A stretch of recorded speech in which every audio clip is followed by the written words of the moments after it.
So welcome to our next lecture. Today we're going to be starting into a couple lectures about academic views of technology, beginning with technological determinism.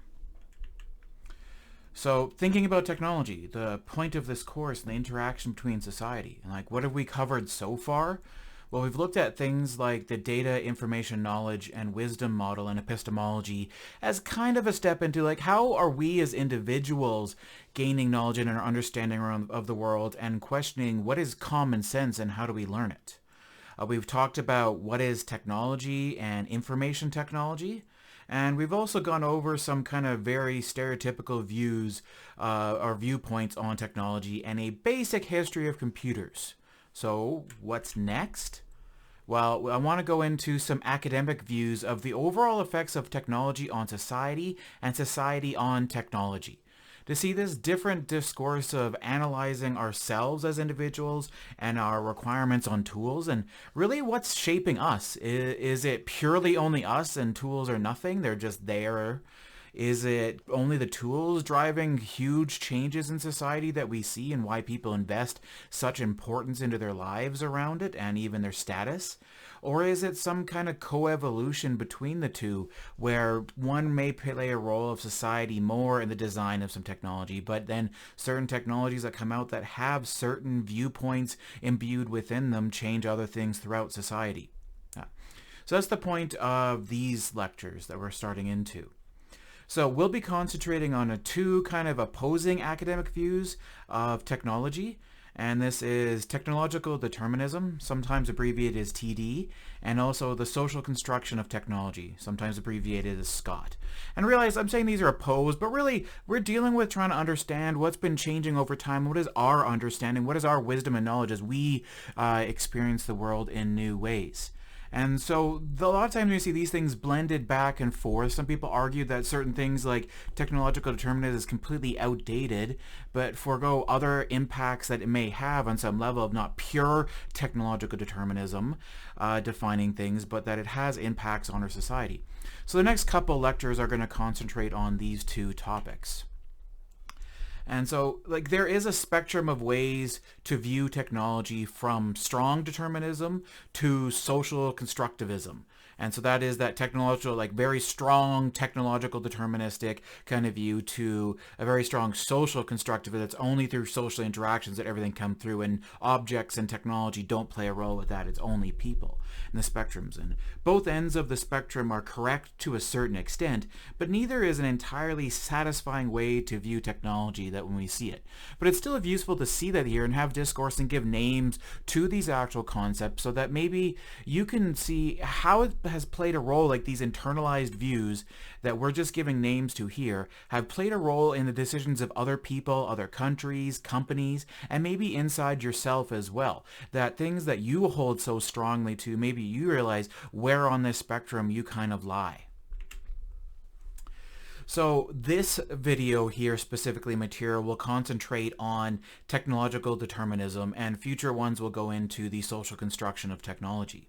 But before that, and before going into technological determinism and going into social construction, let's talk about a different question and go back to ourselves first. That we started a little bit in the beginning lectures, epistemology and knowledge, but go back to answering a question of why are you the way you are?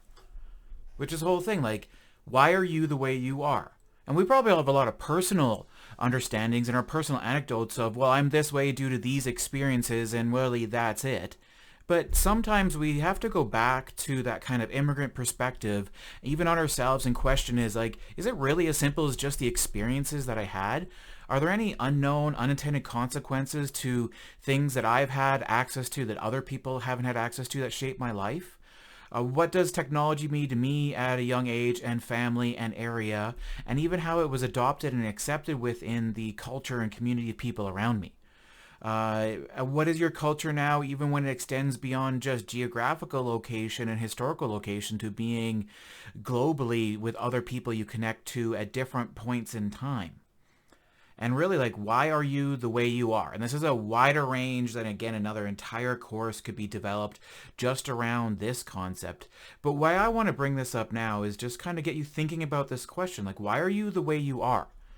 Which then could define other things of why are you the way you are when it relates to technology, for your acceptance of it, your hindrance by it, your love of it, your hatred of it, what ranges of this that could be affecting it. And I want to go into still a little bit more academic views of why are you the way you are, that you don't have to accept, but please just take them from that detective and immigrant perspective. That detective of being questioning your own beliefs to others that have been held, that could there be something different, and also the immigrant of coming into this without trying to presume that you know everything already. You don't have to accept it, just come in and think like what could be different.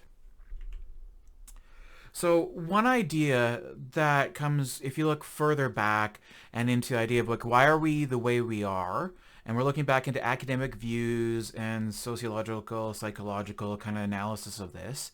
And a lot of those arguments can come into the idea of the nature versus nurture kind of argument.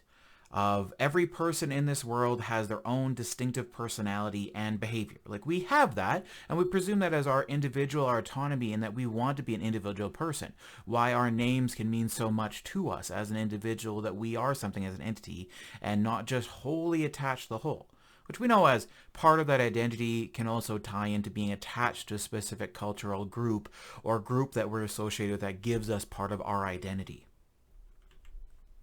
So people may wonder why an individual may act the way they do. Thus, psychologists had put this into a study of whether an individual's behaviors are caused by hereditary or the environment. So the nature versus the nurture, and that experiences versus things that are passed down.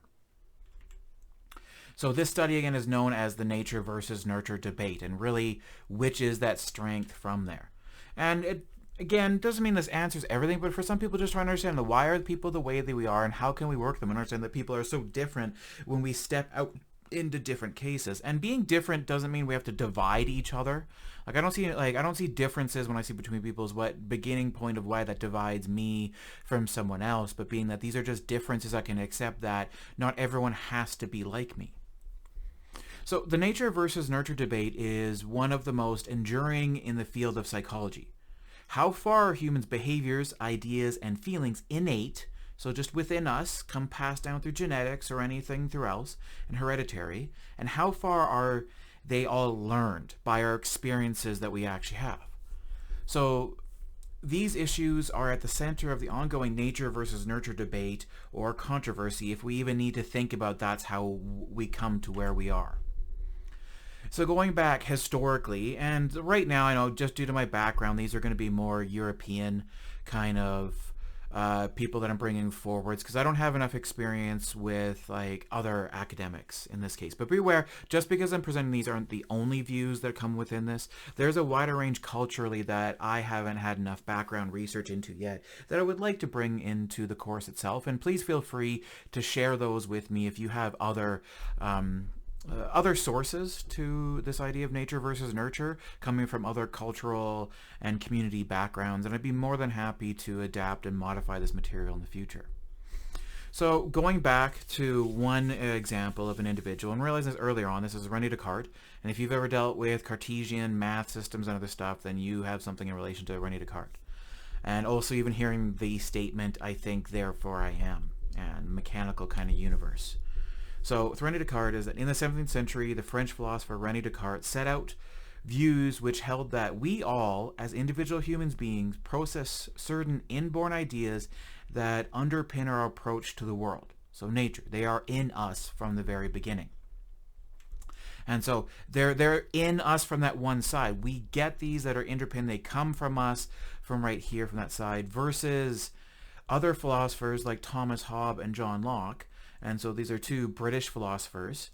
So Thomas and John Locke, on the other hand, emphasized the role of experiences as fully contributing to the behavioral development. So the nurture. And so this is between that two spectrum of being the nature coming within us, that they're innate, what we have as abilities, versus the nurture is that we learn through our actual experiences. And probably both of you between this may think some of these kind of viewpoints are extreme because you probably aligned yourself with one way, and you see it by my experiences have shaped who I am. And really, you then have the question, well, what defines the term experience? Like, what do you find as experience versus you just taken for granted?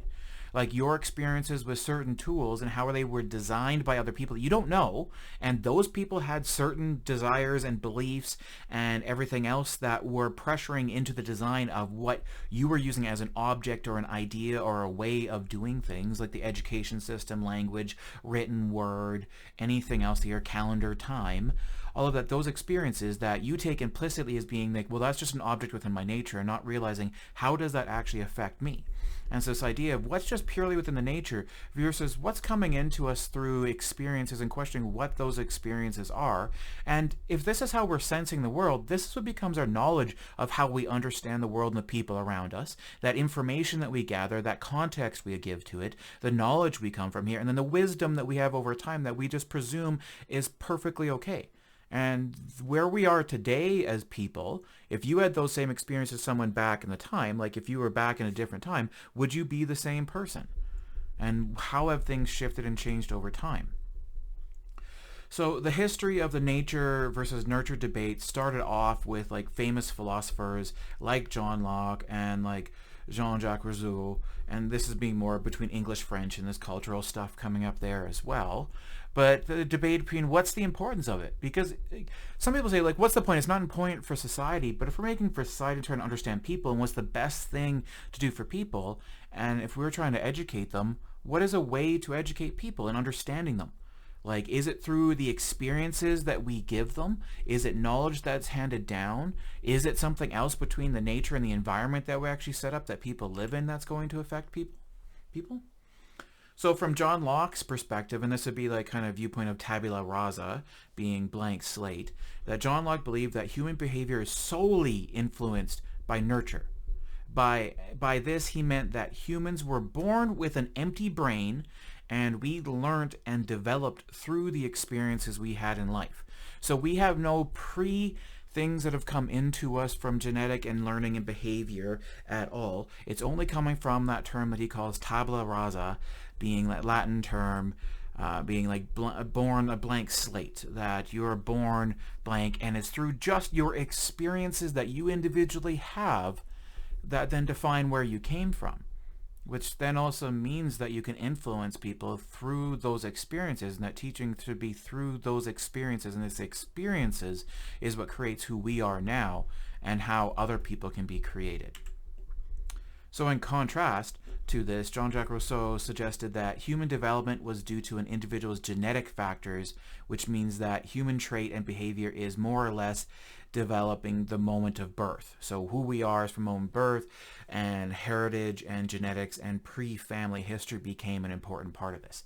And be aware, I am summarizing a lot of facts down into a couple slides, and there's way more to this that it's not such a, like, I doubt it's such a slack dichotomy of these two views and there's nothing else from here, and these individuals didn't hold the range of beliefs and went beyond this. But I'm just trying to summarize these down and do what I can within this time, but giving you a feel for arguments that were made. So if it's tabula, like if it comes from this genetics factor, then better people are produced from combining better people together is a kind of idea. But I'm no expert on Rousseau, and so I'm just starting with what that makes me feel and think about versus this idea of this blank slate. And what it means is that whoever is born, they are born blank and then learn into that environment. And so if you can change that environment, what does that do for people versus genetics view of people? And realize at this time, this was affecting people and how they viewed other people and how they viewed cultures and viewed someone who's different from them. And if you're coming from a genetic pre-trait form versus a blank slate form, what does that mean? It doesn't say what's best in society. It just says what are people learning and coming through those experiences, and how could we attain this? And there's a whole history that comes between, like, even John Locke being British and Rousseau being French, and what's happening at the time when they're developing these kinds of ideas. And so some of what Rousseau says can lead into the idea of biological determinism, the idea that most human characteristics, and physical and mental, are determined at conception by hereditary factors passed from parent to offspring. And you can see between these dichotomies that there can be like a mix of the few of what happens between our experiences versus genetics versus where we physically are as experience and what we have access to as a society and what has been selected by a majority to be what is common sense and what we just use. Because common sense, again, is not just something that mythically appears. It comes out of things from people and interactions. So still going from this biological determinist view is that human behavior is directly controlled by an individual's genes or some component of their psychology, generally at the expense of the role of the environment, whether in embryonic development or in learning. So these are wide-ranging. Again, I just say like these are wide-ranging of why are you the way you are, and people are talking about these spectrums and really the idea of like how much does genetics play a role into those experiences? How much does your hereditary family cultural thing play a role? How much does your individual experiences within a world play a role? And then also as us for society, as we come to these individuals, well, what happens globally between societies and cultures interacting of making who you are by, if it's genetics, what's guiding that? If it's society and the environment interactions, what's happening there? Is it purely the dialectical, so talking with people as interactions? Do we impart meaning into the objects that we create and the technology itself, so the tools and things that we use? So going back to that viewpoint of technology being neutral versus there being ethics to it that could make it predisposed, or people who design things, the way they design stuff has been influenced by ethical choices like the guillotine and other forces from there. Like it's along these lines of like, well, why are you the way you are? Like, is it because of the environment that surrounds you, or is it because of your genetics, or is it because of both, or is it due to something else? Like, what do you think? Like, I want your input on this, but really you got to talk to other people, and there's probably going to be some strongly held feelings of what you hold as part of this, but realize there's other views that people will take, and that can also, like, your view of how you think people, like the way people are, and what you've seen, and you place it on someone else, and they don't follow that same way, or they've decided like, well, this is the way I am, this is the way I understand the world. And that's where confusion starts coming in. And sometimes, like, I don't have an answer for this for myself, but sometimes I've seen a shift in myself when it's come from listening to other people and other stories and trying to not apply what I understand is this is the way things have to be, but know that, well, maybe there's something different that's going on, and there's something maybe that I don't know that's behind this all that's affecting us.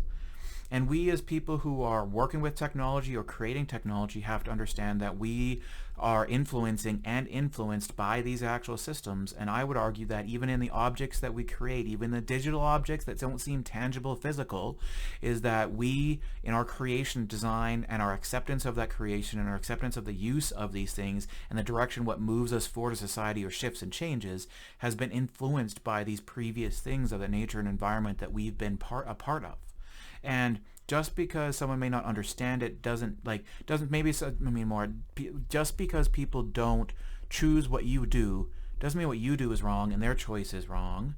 Right here, there's just a different underpinning of what comes out of this in the back end, and that different people's choices are influenced in the future.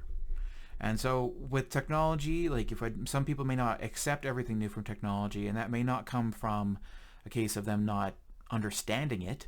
It could also come from a case of they do understand some unintended consequences, and there's something else that they value beyond more than just that tool as part of it, maybe people.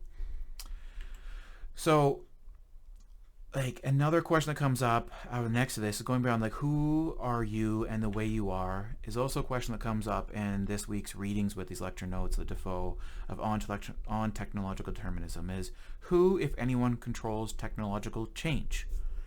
Like, if we're trying to figure out who we are and how we understand it, then how do certain technologies get accepted or rejected or forgotten or adopted or changed overall in society? Like, how does that happen? Like, we know we need to have people there as part of that until maybe technology and AI starts deciding on new things on its own and that singularity sentient point. But for right now is who's making that control? Like, is it you individually because your pick? Is it culturally some unknown forces that you see out there, which in reality are just groups of other people and dominant views and ideas? Is there other trends that come out of this? Because like a central issue in the study of technology is the question of agency. So your agency with being able to make that change and being part of the change. To what extent do we have control over the tools we use, and hence also our systems of production, social relations, and worldviews?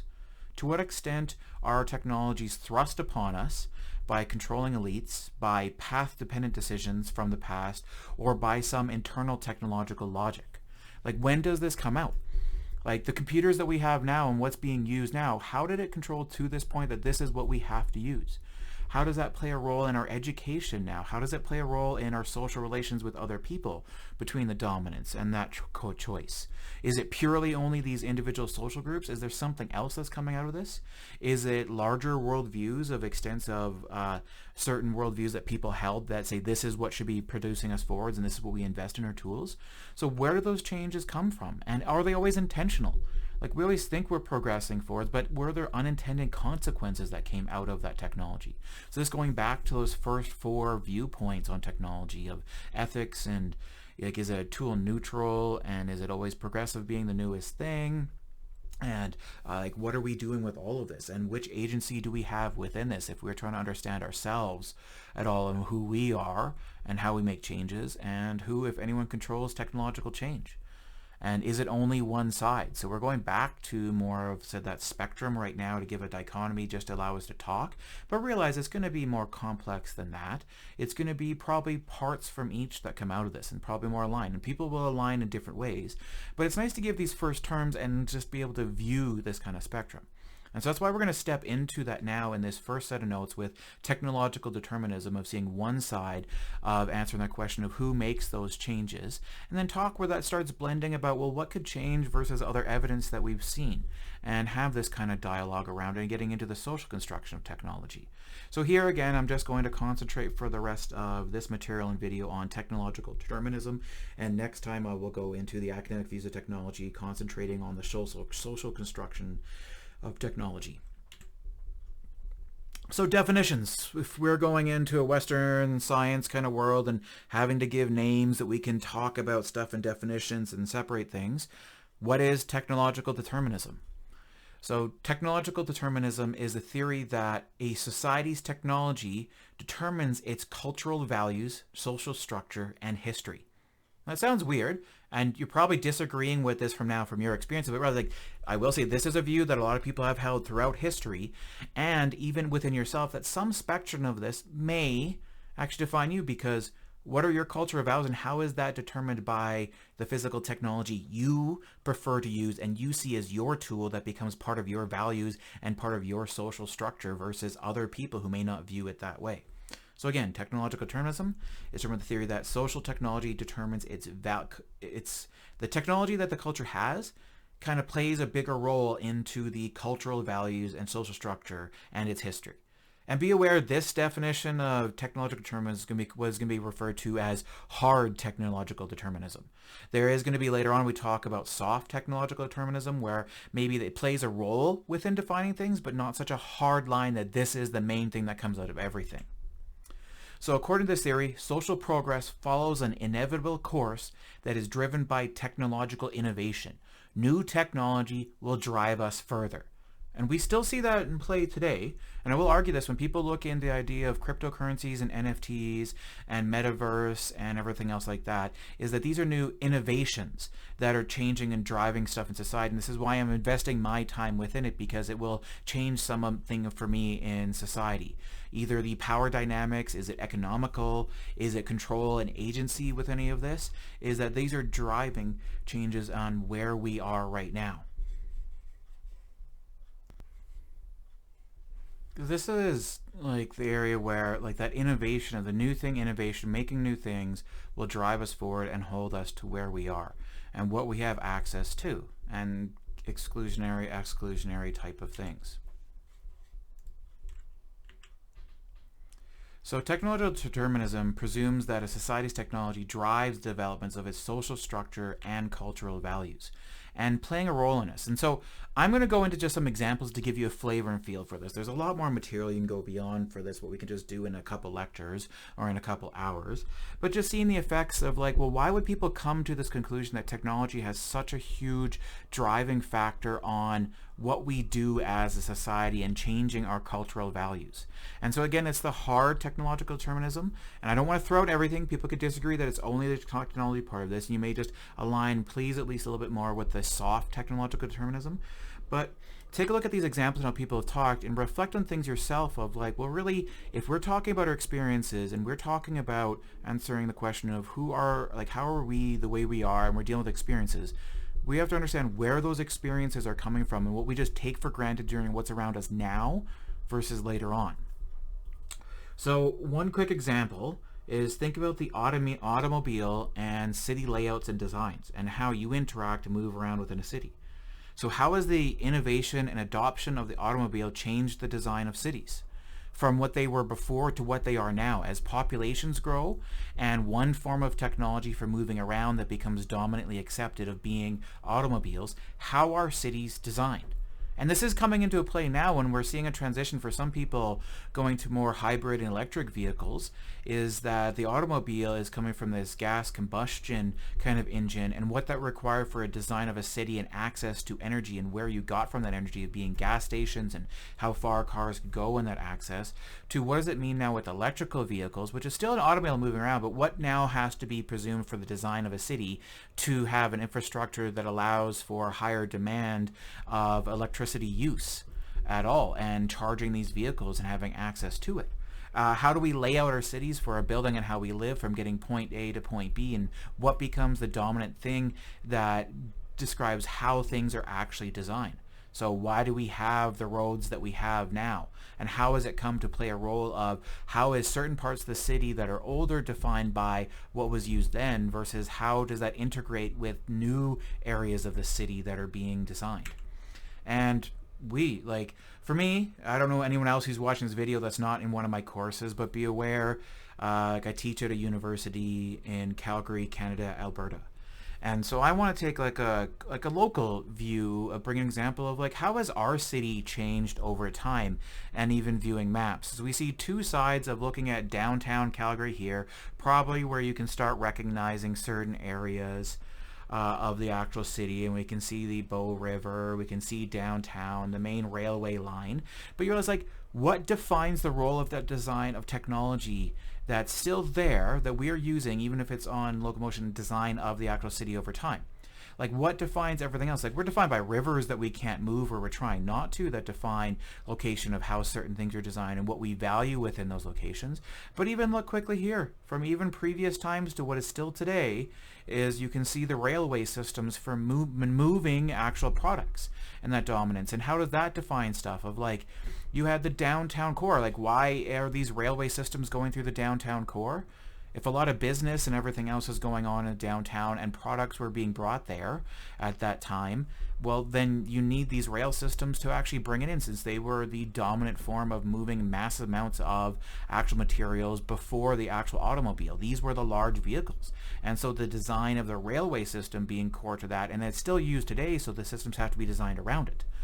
Next becoming things of like, well, if we have more automobiles coming into that transportation of products and playing an actual role, and people using them for every day just getting around, how does that then define how the city's laid out and changing? That you can see the case of what we consider downtown was urban areas more at one time. It's a mix between people living there, but was more urban area to before.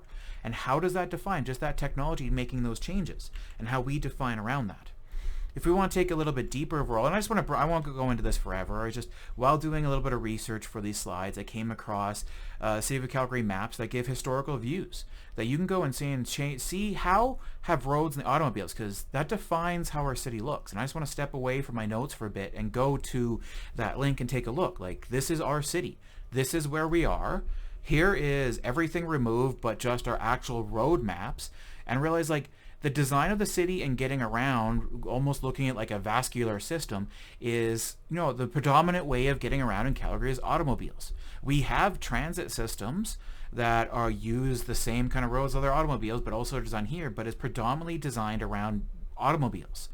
And so if we're designing our city from an inner core that grew from this area out to these new neighborhoods, and you have different areas and times of, well, how have things changed versus this interlocking? Why do we have certain roads that we do that go through here that before could have been just normal trails that were turned into common pathways to turn into predominant mass ways of moving people, and the way that we design our city to move products and people and ideas throughout, and that was pushed because of automobiles. Now, people played a role in this too, of our selection and adoption of this actual technology, but we're moving forwards. But if we go back in time, and I just select here and these are what shots they can put together of this, but these are aerial shots of Calgary. These first ones are built up from shots from 1924 to 1926. And the areas, they have the shots for what exists, but the first thing you're going to see is all this open land that's separate, and here's the inner city. That if we go into what the city was at this time, and what we defined before is just pasture land and open land areas of in the city and things that didn't actually exist. And so this is just what they have. This is the city at this time. Even zooming into what we have here of 1924, like, you're not seeing a lot of massive buildings, like even the technology for that. We see some roads here like the 10th Street Bridge and going into Kensington in this area that has always actually existed. You see the Eau Claire area and what that was used for in different times. The fact that waterways still can be used, I don't know how they were used in Calgary personally for myself, but what were they used in this time for moving of products and a way of motion? And then having these clear-cut roads of why was everything like these grid designs moving, but roads still playing a role, transportation technology defining what we had at that time. And even surprisingly enough, parks that I can recognize zooming in from certain areas of what we define within the city. And areas that have developed over time, like going into then the 1940s and how the city's grown. Like if I zoom out and just go back to that, take out the 1940s and seeing this, take out everything, let's go to the 1940s. 1924 and 1926, stepping into 1948 and the dominance of this, and realizing, well, what other factors are coming into this? These older areas still are predefined by the roads that we had before, but the change of what's happening around these areas, the change that's happening in Kensington and other cities, and then as the communities grow. So even taking this out, these other communities that were up here, up north, those developing more. And as the city grows, going to 1953, how does the city keep expanding in the new neighborhoods, and what defines new roads? Let's keep going. 1957, 1962, 1966. Like, look at that massive growth and change of time of what the cities are. Let's jump through a few more. If we go like 1979, and like you can even see, like, look at the change of the downtown core of this, like, picture gets a little bit better. Like, look at downtown core and how it's actually changing, and certain things that have stayed over time versus other communities.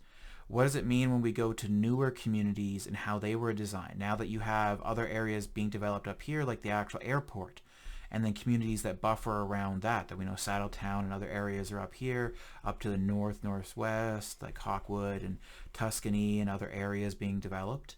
Let's go to 2001, getting some age range, more view, getting now into color photos and more detail of what we can see for the city, and defining what we have. Like, look, even the design of city, we may have roads, but look at Nose Hill. Like, why wasn't that developed versus what culturally defined that?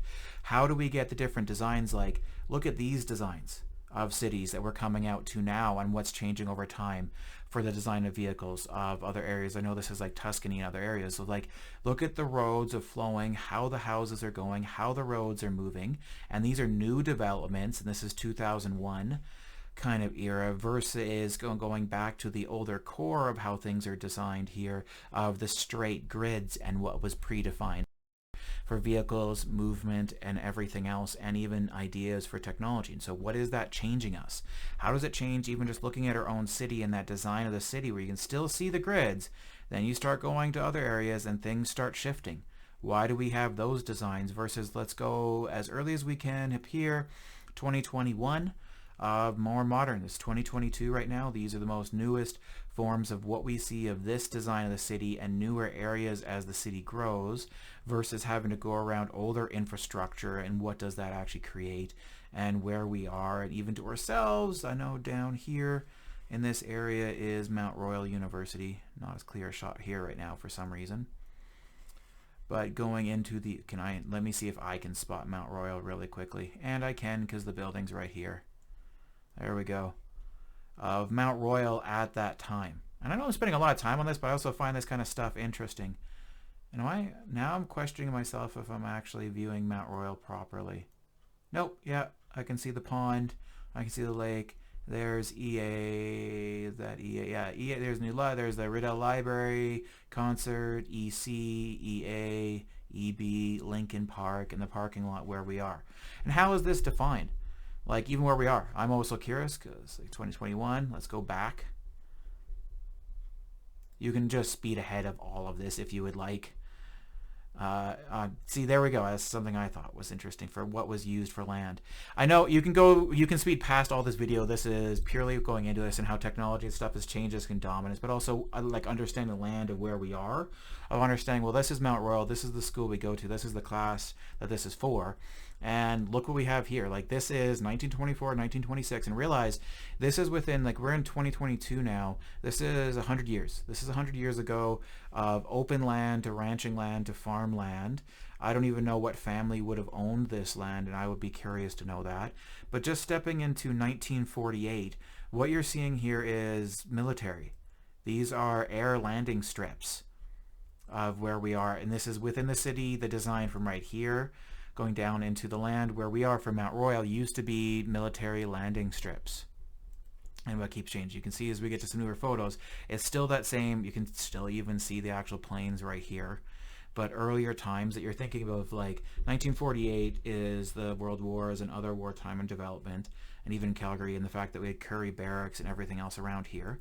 But what does it change now? Like, you can see developmental changes coming in over what was those, like, longer airlines. You can see there's the older airlines now, longer ones that are pre-designed what we have for newer planes, to the, like, retirement of those actual fields, to literally them not being part of it. And you can see the change in design of what was there. So earlier on for schools and development of the actual fields, I am not even sure of when Mount Royal as a school was built around here, but you can see these developmental changes of what was the land before, and even these airplane strips that were there, versus us hitting here of now, well, here's the parking lots and other areas that we start recognizing. Here's the roads we had before that realize, like, those not existing and what it was here. Here's the development of where we have the building of the actual school and how that has actually shifted over time to 1984. You can see the development of the actual pond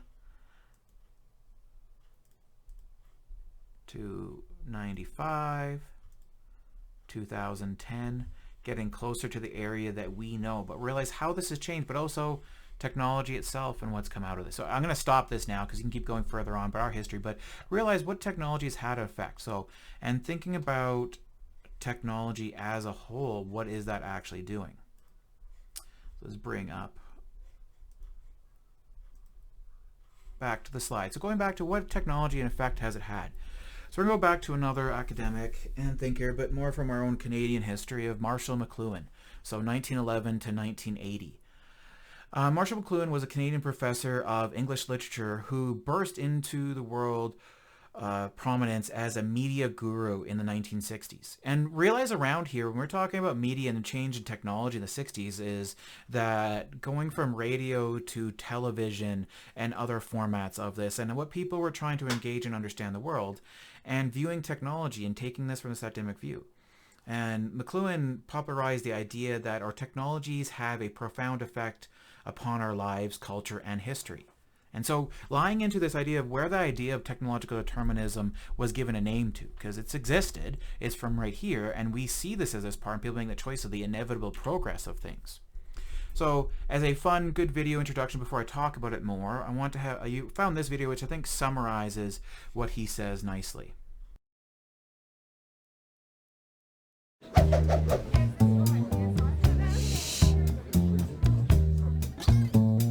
The medium is the message, declared Marshall Mcluhan. He even wrote a book with that name, except that when the proofs came back from the typesetter as the medium is the massage, he liked the mistake in the title so much he kept it. This has confused people ever since, though he might have intended a visual pun on massage and mass age. But what does the medium is the message really mean? It's a deliberately paradoxical statement. When you get a message, it's the message that's the message, isn't it? The content rather than its form. Mcluhan's genius was to focus on the medium itself. He argued that throughout history, what has been communicated has been less important than the particular medium through which people communicate. The technology that transfers the message changes us and changes society, the individual, the family, work, leisure, and more. Take the shift from oral cultures to print-based ones, for example. Mcluhan thought the printed word encouraged an emphasis on the visual, whereas in earlier oral cultures, when speech was everything, the dominant sense organ had been the ear. The electronic media of his day, the telegraph, radio, television and the telephone, were, he thought, unifying people and encouraging participation, though perhaps at the expense of greater conformity. What was emerging was some kind of global village. It's almost as if he was writing about the internet.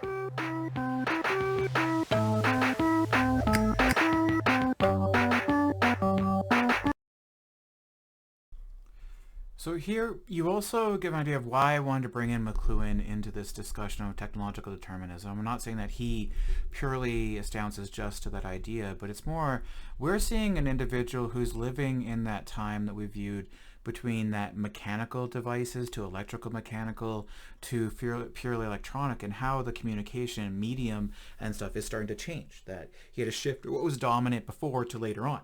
To where we are is really dominated by that electrical communication, because literally look at this video and how I'm communicating to you is through that electrical devices that we're working with, and very visual way of doing and talking. And right now that I'm not even allowing you to see me as part of that discussion, it's just through the other medium and hearing me at that time.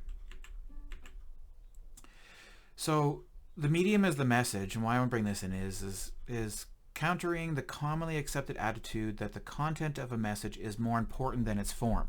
So this being like, it still is saying that the message and what's in there is important, but the impact and effect it has on us and society overall and our adoption to it is affected drastically by the ways and means in which it's actually transmitted.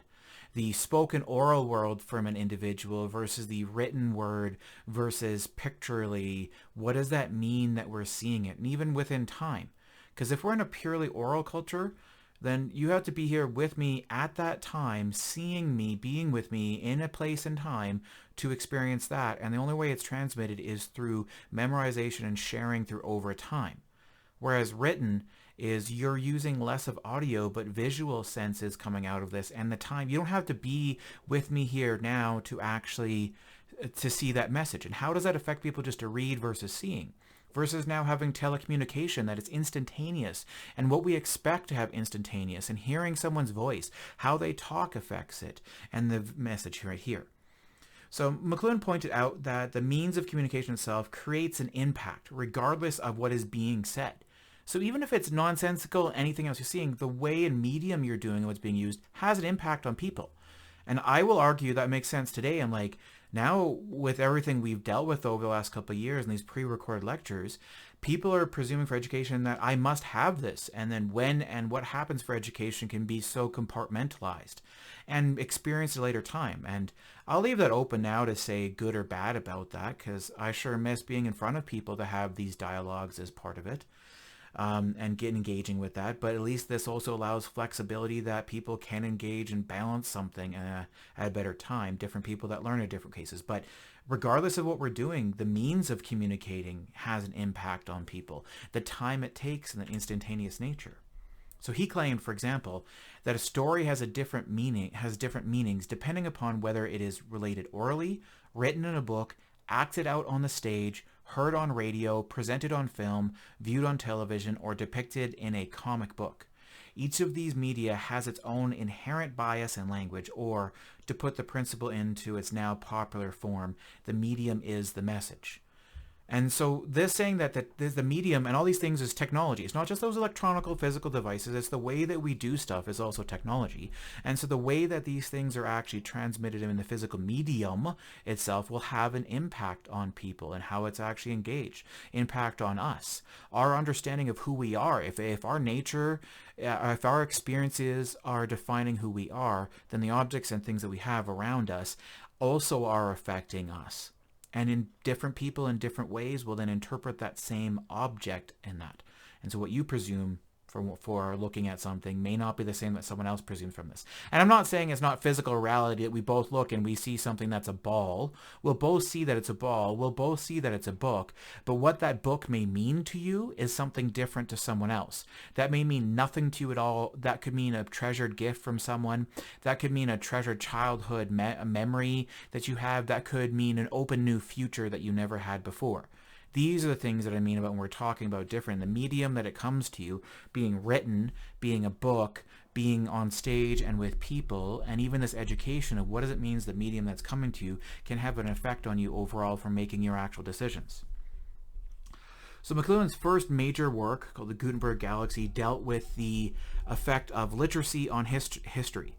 So the invention of the alphabet and then the printing press resulted in the transition from an oral to a written culture. And I've just thrown up a random example here that I found of the evolution of the alphabet itself, is that having any kind of alphabet and writing stuff down is taking what we talk about orally, which is one form of technology of random sounds that we make with our body that actually infer an understanding that we're trained into. And going back to the nature versus nurture kind of thing and what happens, like the dominance of stuff. And you can go further into it, I'm not now.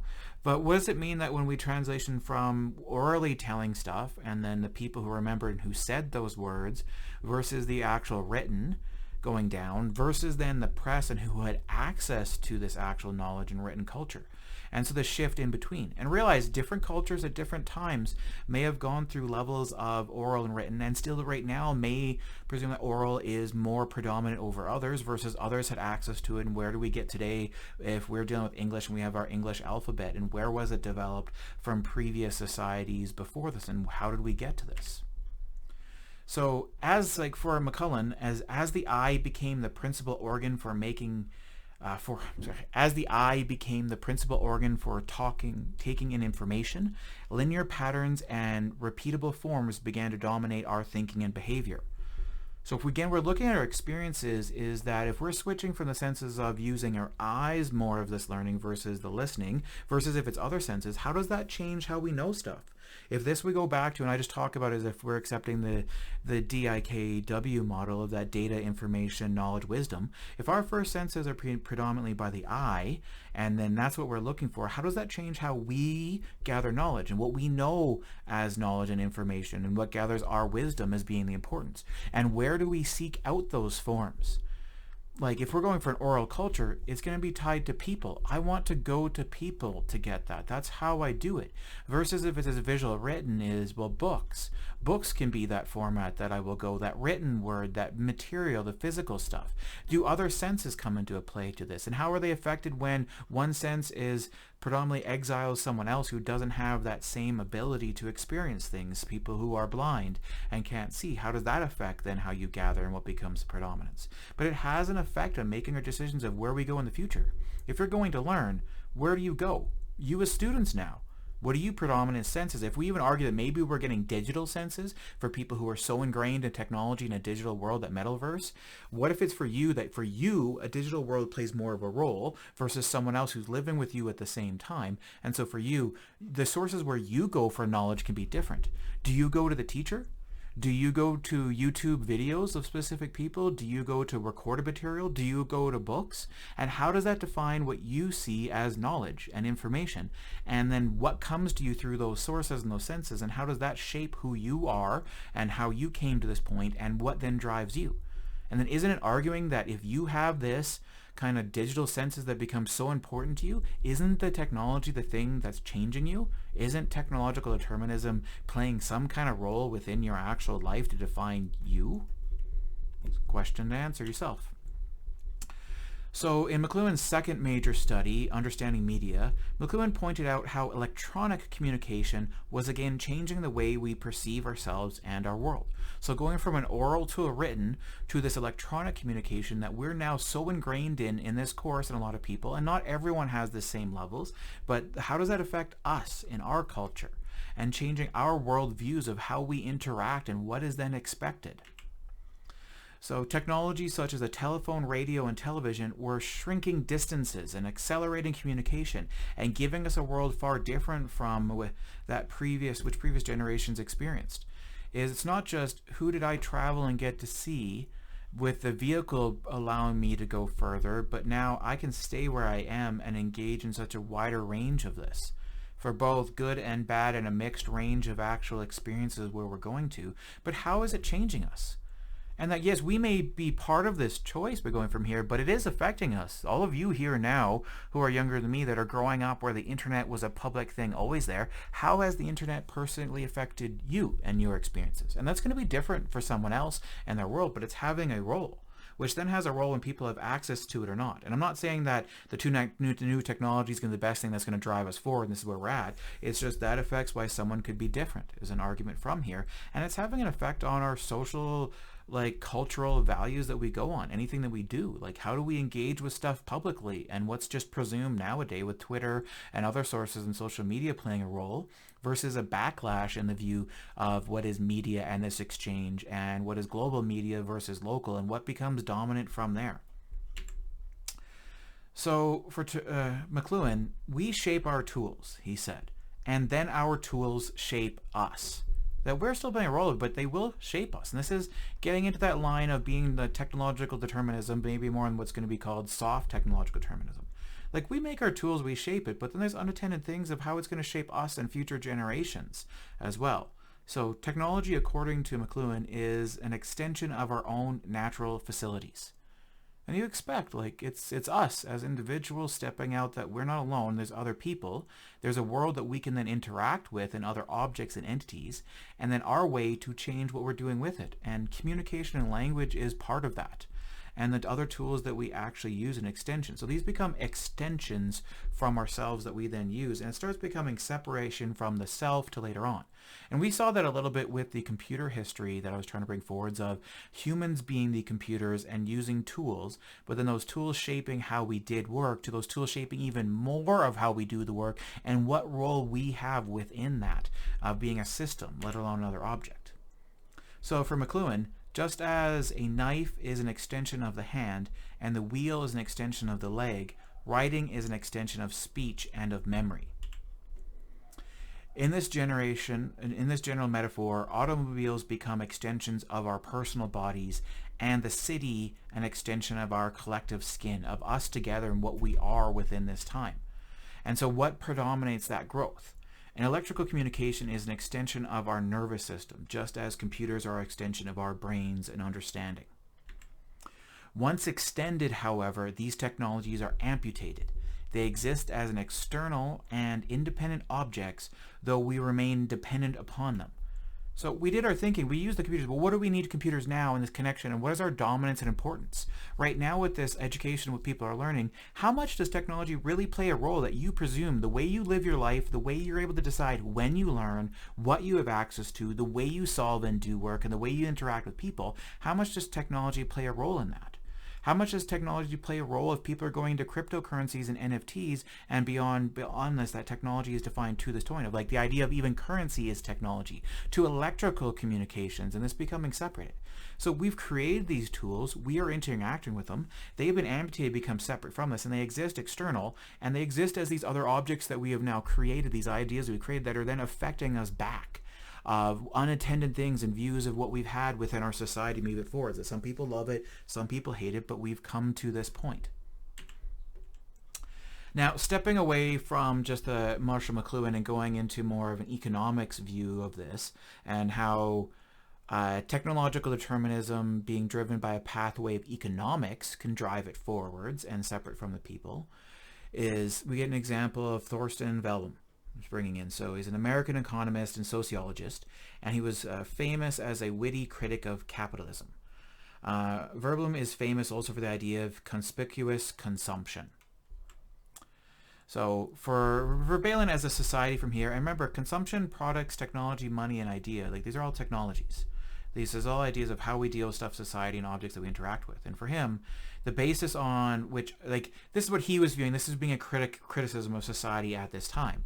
But the basis on which a good repute in any high organized industrial community ultimately resists in pecuniary strengths. So this is consisting of or measured in money. And the means of showing pecuniary strength, and so of gaining or retaining a good name or leisure, and a good conspicuous consumption of goods. So even though I can't read that properly saying from here, and he's just criticizing for stuff here that you can decide was good or bad, but the idea that objects and what you buy becoming status within a culture of your importance, that's always played a role. So the technologies that we favor may have been selected out of cultural status symbols to integrate with us. And the fact that that technology is then having an effect, that us owning it, then by me owning the technology, I am viewed in this status and making my decision to then become better. So for him, the idea of conspicuous consumption is the spending of money on and the acquisition of luxury goods and services to publicly display economic power, either the buyer's income or the buyer's accumulated wealth. And now I'm just saying this other side, this is still within that realm of technological determinism, but this is going with our technology and tools that we invest in and items that are coming out of this. So it does take a lot of skill and time to come to these things, and so just by owning these, I am part of this. I am a status. It's defining culture.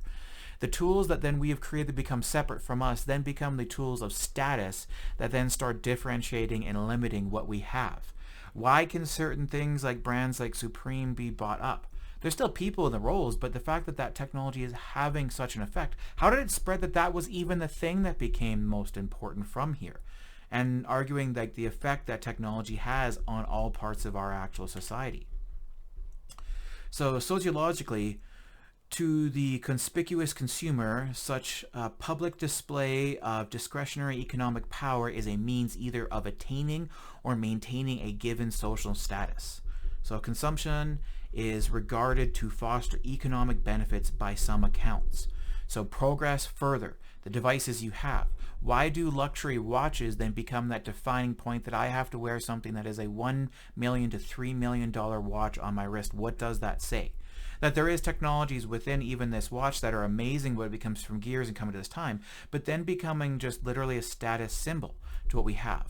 Even being then the clothes that we have on our bodies defining who someone is, playing a role of what is accepted within a culture or not. So like a business world or not. What do you have and what does that say about you? Is the products, the things you buy, the things you hold, what you wear on your body, what you accept.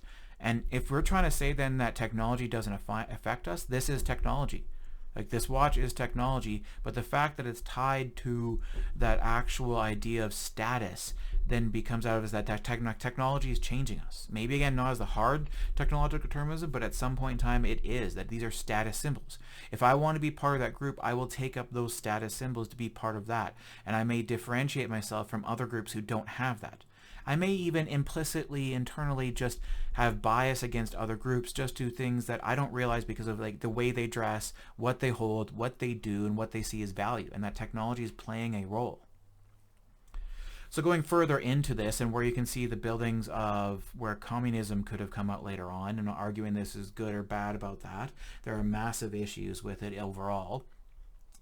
But the first major elaboration of a technological deterministic view of socioeconomic things, so just like this idea that we had here previously that's coming from Thurston, is this socioeconomic, that economics, which is even a technology. What does that affect overall for society and the individual and agency? And what's making the real big changes? And earlier views of this technical view, you can see starting to, like one person for it is the German philosopher and economist Karl Marx. So for Karl Marx, theoretical framework was grounded in the perspective that changes in technology, and specifically productive technology, are the primary influences on human social relations and organizational structure.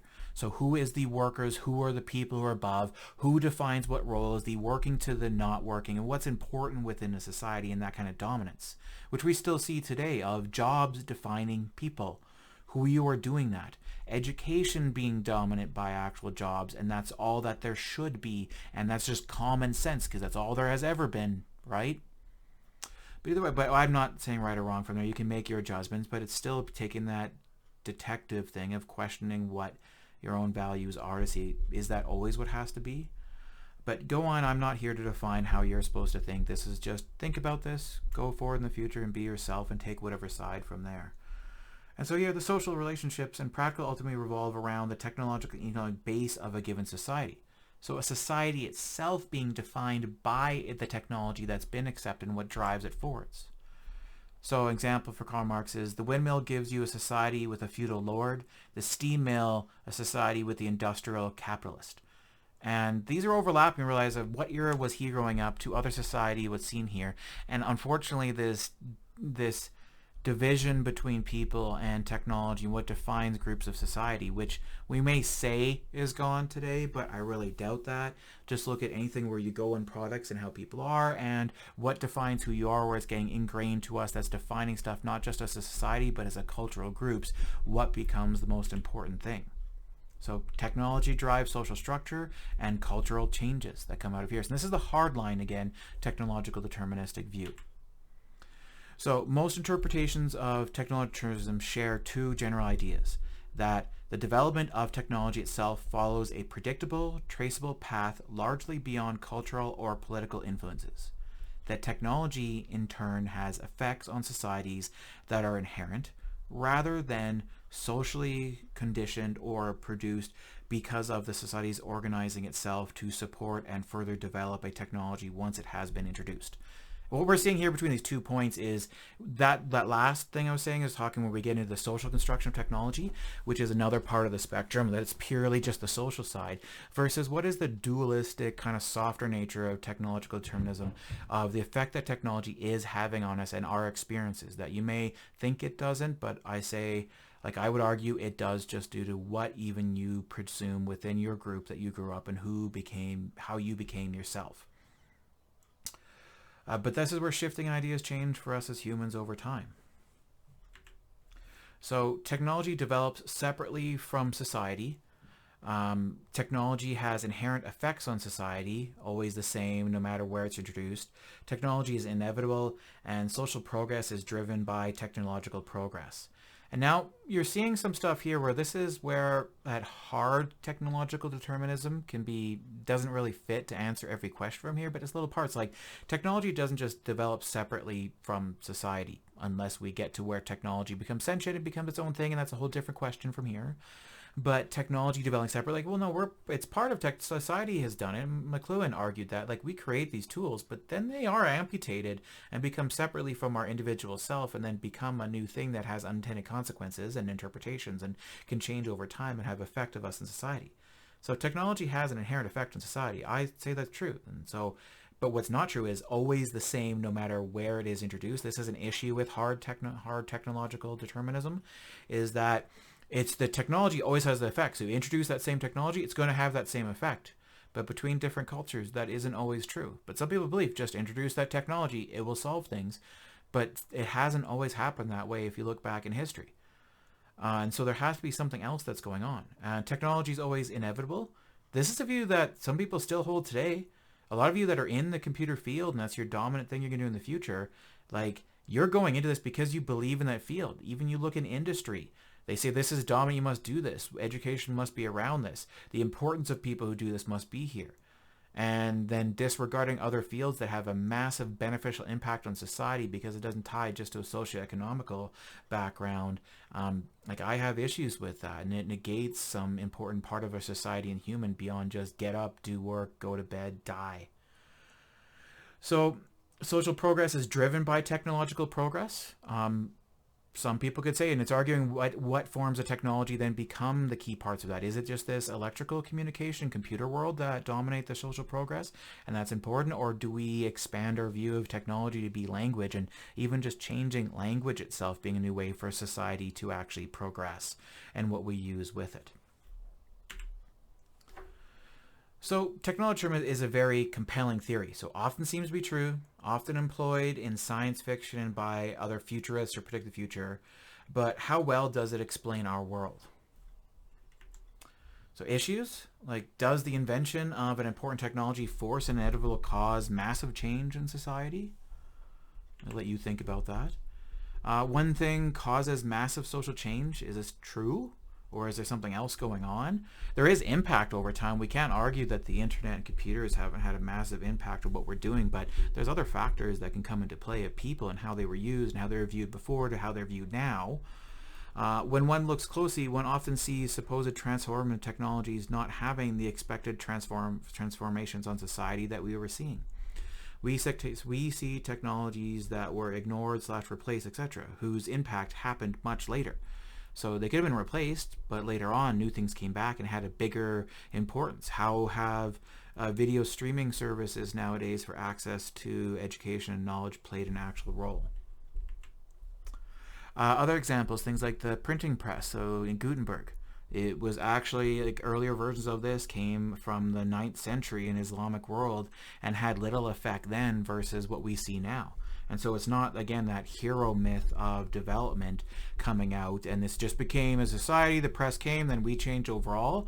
There was other factors that came into play that these things were invented over time and exchanged, and different people came up with similar ideas at different points. Examples, things like gunpowder, that the Chinese inventions, 19th to 11th century, wasn't popular in military use, even in those earlier times. And even later on, as Japan, 16th, 17th century, outlawed gunpowder weapons. There was disdain for weapons that killed at a distance, that cultural things and shifting over time had a rule, and that cultural as a technology itself started having an actual impact. So the idea then of having strong, hard technological determinism is hard to follow when we look at these examples, but we can't say that it's just purely just the society's playing a role, that technology had an effect. So again, issues. The same technology has different effects on different societies. Like TV in the US versus the UK. We have cars and public transit in Europe versus North America, which becomes predominant. Like you can see, look at Calgary. Of automobiles and the adaptation and what was adapted in Europe, and public transportation as a form of technology, and why is it such a struggle in Calgary to get good public transit and people to care and not see it as a waste of money, versus the predominance then of vehicles and the design of then roads and the design of our city then around those roads and having more and more vehicles. Another thing that we can go into the conversation about technological determinism is things like technological autonomy. That once created, the technology takes on a life of its own. It has a will. Who has not felt their own, who has not felt their own computer is out to get them. But this is more going back to the idea of that Marshall Mcluhan, as he said, like we create these tools, we shape them, but then they become separate entities separate from us. And then how is that taken up and selected by other people and other cultures? And then how does it have an effect then? Just like another person have an effect on you, how does that thing that was created by someone else then have an effect on future people in the future? How do they adopt it? How are there unintended consequences that are good and bad from this? And how does that change? Because you, as majority of you being computer science and BCIS students, you as students in other fields, as you create things, what will your creations have an effect on other people? And how are you affected upon creations of people from the past that you just take for granted as being part of your surrounding and part of your nature? And this autonomy of computers and their separate self, and the technological, and the talking about technology and even computers as separate from ourselves. And as a comedic interlude, I want to bring in a little bit of British humor and some faulty towers, just as a good little comedic break about even how we interact and try to personify objects that we have as our forms of technology.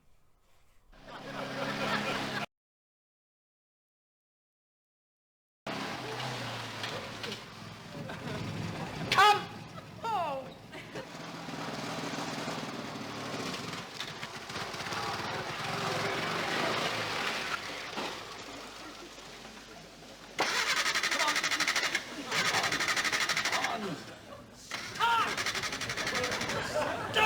You vicious bastard! Come on! Oh my God! I'm warning you, if you don't start, I'll count to 3. 1, 2, 3, right! That's it! You've tried it on just once too often! Right!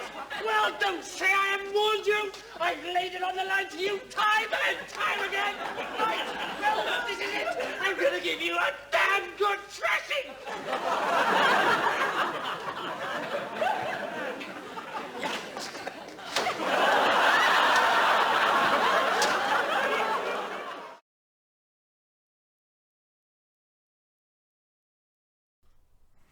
So you see like a comical humor view of this, but we're interacting with the objects and how we go with the world, and our technology becoming autonomous from us separate and affecting us.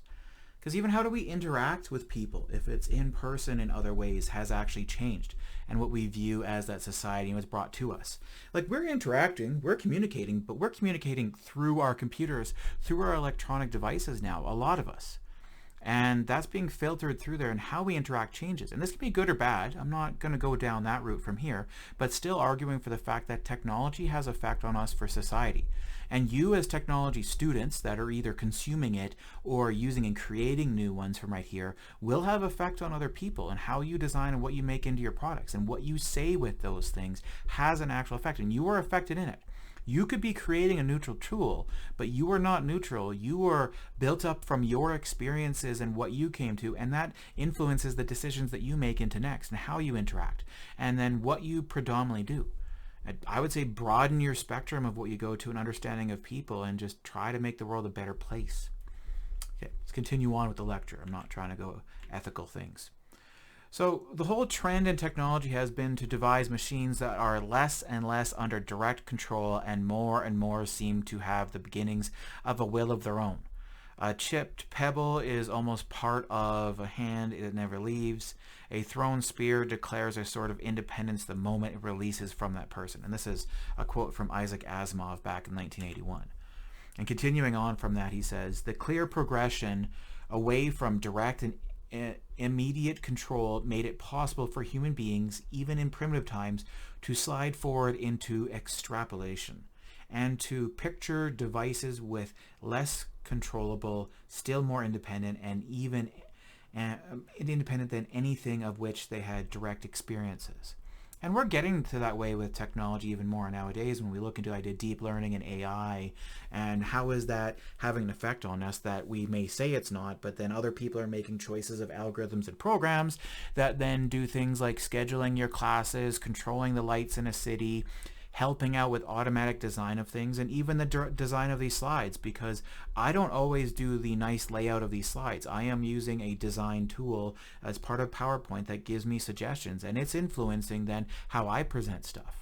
It gives me a positive benefit that I can take my slides from being partially boring to being, I hope, marginally interesting with images that are cueing in to what you're seeing in the actual test, and so it's aesthetically interesting, but these tools are affecting how I make decisions and choices.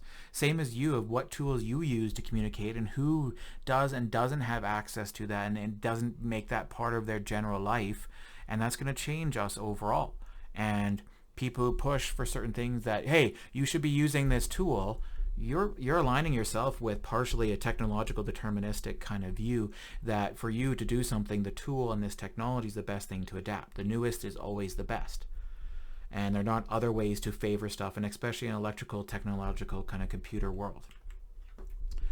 So also the other view from technological determinism that you could see throughout the rest of the kind of talk here is technological imperative. The concept that new technologies are inevitable and essential, and that they must be developed and accepted for the good of society. So what we are doing between products and what's being accepted, it has to be accepted that these two new electrical technological things have to be accepted as the new ways. And people are challenging this. Remember, language is a technology, so you are doing this, that we should accept new ways of speaking, but the people are using these as tools, as challenge to change this. And it's just harder to grasp that when you don't think of language as a technology, and you only think of what we say is common sense today being the computer that we see, which, remember, computer is not the same thing it was back in the day, and that's not common knowledge. And so there's different forms of what we can change, and it's imperative. In the technological fields, this becomes inevitable when you start teaching that new things will come out, new versions of everything will come out next year, and you just presume that you know new computers, new things that'll be faster, new graphics cards, new games, new everything, and it's inevitable, and you should adopt this. New cryptocurrencies, new concepts like NFTs, you should adopt these. I'm not arguing if you should or you shouldn't, it's just this imperative that you should, and if you don't, you're not progressing forwards. And if you find yourself aligning with this is what's going to change us, I'm not saying you're wrong by taking taking a technological deterministic kind of view. I just want you to acknowledge that there's a name that you can kind of talk about it with now, and maybe you can use that name to connect to another community of people. And then maybe you could see if there's someone that's different from that viewpoint, well, maybe you could look at what they're seeing, and is there some kind of blend that you can start incorporating into what you see as wisdom? So development of a given technology means that we can do something. We ought to, we must, and inevitably we will. It's another thing from that technological imperative view that's coming out of technological determinism. So progress is inevitable, technology is inevitable. That's another alignment with the technological kind of deterministic view that could be hard to the softer technological determinism.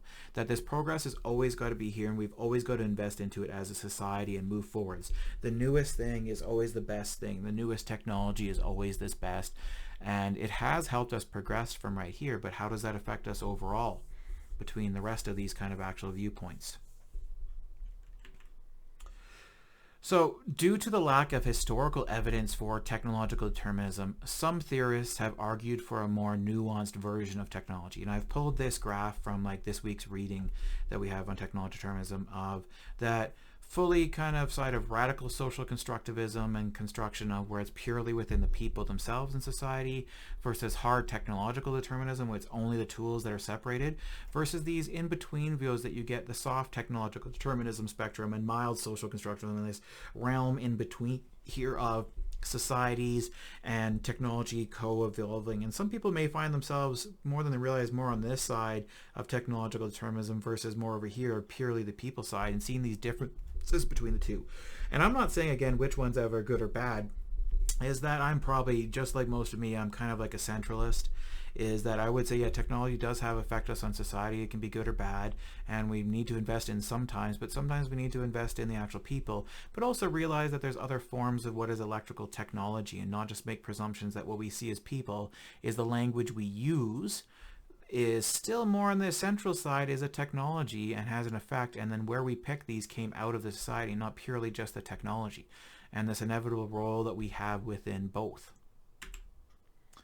So strong technological determinism is that technology always changes society. Social change can happen because of technological change, but there's no real historical evidence that shows it's only this. Whereas weak technological determinism or soft technological determinism, also known as that technology can provide an opportunity for social change which may or may not be acted upon. So plausible, no longer deterministic, they'll have to be here, but it can. The internet can have an effect, but society's adaptation of it and unintended consequences come from here, which develop new technologies which become separate from ourselves from right here. That idea of cryptocurrencies and NFTs and everything else as these separate technologies and what could affect what we see as it now versus where could it actually be in the future. And that gives that possibility of change right here. But technological determinism, no doubt, technological determinism is true to a certain extent. Technologies do have an effect on the social, but the social also has an effect on technologies. We have co-evolved with our technologies. And I'm probably showing my bias from here said that centralist is that in between when we get to the next lectures about social construction of technology is these dual playing of a role that we are in this cycle of it back and forth affecting us in different ways than we expect. When something becomes separate from us, what is it and how does each affect us? So even answering, going back to the question of how are you the way you are and and how do certain technologies get selected from right here and how do we become society and everything else, that grows on a larger scale. So the reading for this week is Defoe's On Technological Determinism, a Topology. And so this goes into as a good view of getting these different terms of really what are the driving forces that brought out the ideas of technological determinism, why it shouldn't really be thrown out purely as a pure theory, but realizing that technology does have an effect and it shouldn't be ignored within this role, and defining even what technology is and the driving forces that sometimes certain paths are laid forward to us by pre-decisions that were made by economical choices, status choices, wars that predisposed where we are on paths in the future. And that it has had a role. So as usual, I'm going to stop this now. So in this video, it won't be the text-to-speech following right after because it's, I want to make the videos not so long. I have now split the actual reading the text-to-speech into a separate video that you can watch now or before. If you've watched it before coming to this video, it doesn't matter. You can watch it before, you can watch it afterwards, or listen to it, or manually read through everything else, and changing some of that medium is the message in verbal oral communication versus written, and which senses get dominated, and blah blah blah blah blah blah blah, all the rest of that stuff. In the end of anything else, whenever I talk about this stuff, I really just hope that you guys are doing okay. Like, we all hold different views, and I don't know, sometimes I take mine to an extreme, and I want people to hold in this class as I still want you to hold your views. I just want you to engage with some different ones and maybe add some new knowledge and shift and change over time. But if nothing else in the end is just accept the idea that we don't always know why other people are the way they are. We don't always need to know, but we just need to know that they can be different. They could be coming from different experiences, and what I know based on my experiences applied onto what I see within them may not be the end of that actual story. That you can be wrong, and it's okay to be wrong about someone, and it's okay to admit that wrong and change in the future. It's not wrong to be wrong. You are not less of a person by admitting mistake and fault, but you are wrong when it comes that you learn that mistake, you learn the fault, and you don't accept that you could change. And I'm still on this journey. I am no perfect person at all. I just am trying each day when I view to see how can I make this world a little bit better place? How can I be a better person? How can I just exist and live? And how can I be a better teacher? And that's where I kind of concentrate myself on. And I just hope that you try to be a better person and realize where you are now, you've come a far way. No matter where you think you are, you've done great. You've come to the point where you are, and you will keep learning, and that will never end, and we will keep changing. And if you think that you are not an awesome person, once again, as I keep saying, you're wrong, I'm right, you are awesome.